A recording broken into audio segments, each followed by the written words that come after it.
আসলাম তো কি কি মাছ আনা হয়েছে আপনাদের সামনে অবশ্যই তুলে ধরার চেষ্টা করব। তো ভিডিওটার সঙ্গে থাকুন।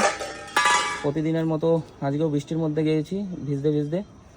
তো সবজি অনেক রকম সবজি এনেছি, সবজিগুলো আর আপনাদের সামনে দর্শন করালাম না, কারণ আছে শাক আর কি কি মাছ আছে সেটা হচ্ছে মেন জিনিস।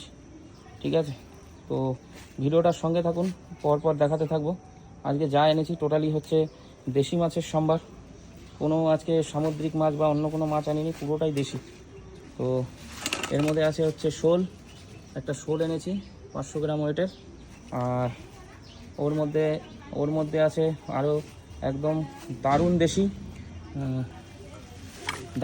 এবং সব কাটিয়ে নিয়ে এসেছি। প্রত্যেকটা মাছের পেটে ডিম, কাটার কোনো ঝামেলা রাখিনি আজকে। দেখুন পুরো ট্যাংরা, দেশি ট্যাংরা, একদম পিওর দেশি ট্যাংরা। আর এর মধ্যেও আছে দারুণ মাছ, মাম্পি বলেছিল আনতে, তাই নিয়ে আসলাম। দেখুন তো মায়া মাছ, এই মাছ কটাই শুধু একটু কষ্ট করে কাটতে হবে। দেখুন পিওর মায়া, দেখুন এই মাছ কটা একটুখানি কষ্ট করে কাটতে হবে, বাকি ট্যাংরাগুলো ট্যাংরার পেটে সব ডিম কাটিয়ে নিই। আর ওর মধ্যে নোটে শাক আছে, হ্যাঁ নোটে শাক।